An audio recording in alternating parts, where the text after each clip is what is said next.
Why are resident doctors still not paid fairly in India?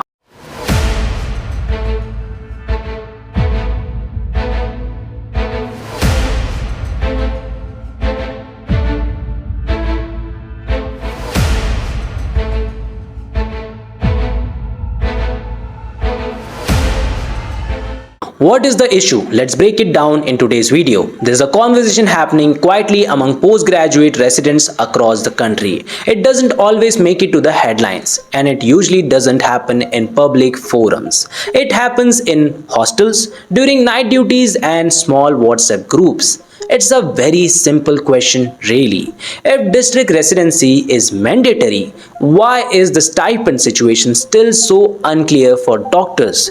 This question becomes more visible after the Supreme Court in late 2025 pulled up the National Medical Commission for something that should have been basic compliance. Several medical colleges had still not submitted proper stipend details despite earlier directions.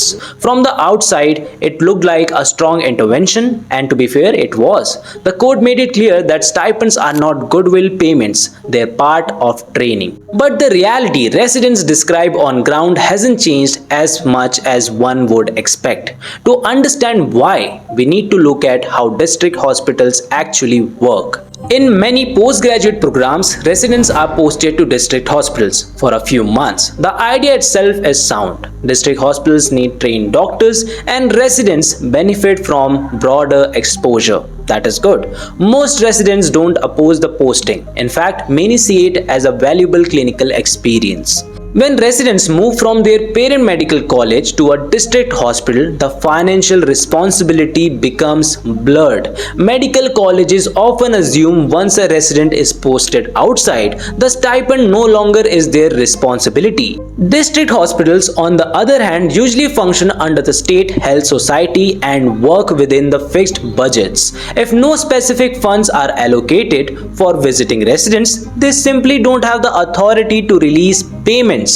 So what happens in practice is not outright refusal, it's a delay, then another delay, and eventually silence. Most residents don't receive a clear written response saying they won't be paid. They are told the matter is under process or that clarification is awaited. And since the posting itself is time bound, the rotation ends before the issue is ever resolved. It's important to say this clearly. In most cases, this doesn't come from malice. Medical colleges are operating within regulatory gray zones. District hospitals are working under administrative constraints, and state authorities, regulators assume coordination is happening somewhere in the middle. The problem is that no one has explicitly taken ownership. And in system like this, the burden naturally falls on the resident because they have the least power to push back. The Supreme Court's observation in 2025 was significant because they highlighted a larger pattern.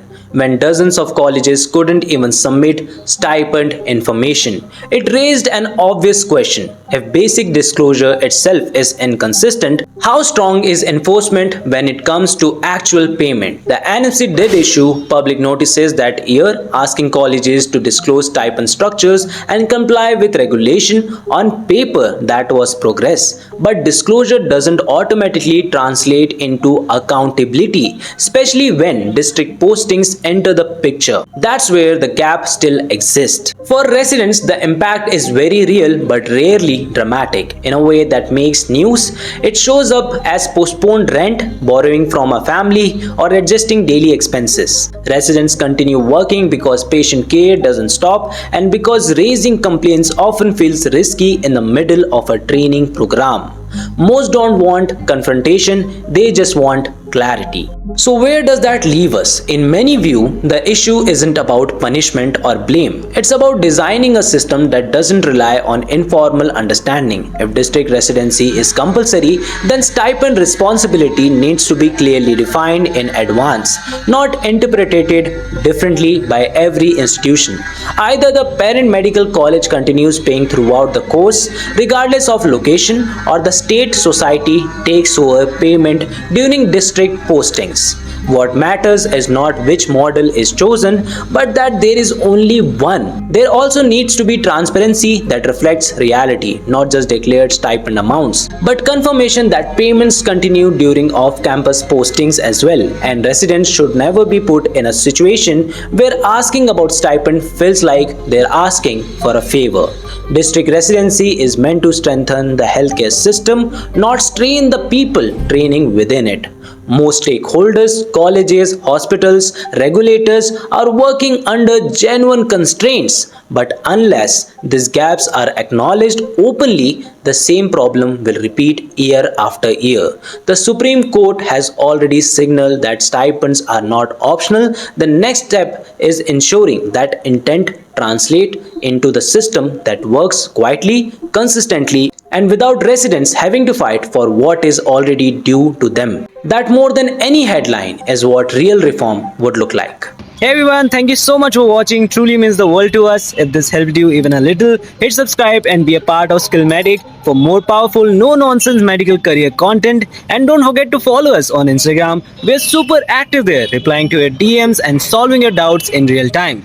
See you in the next one. Stay sharp, stay ambitious.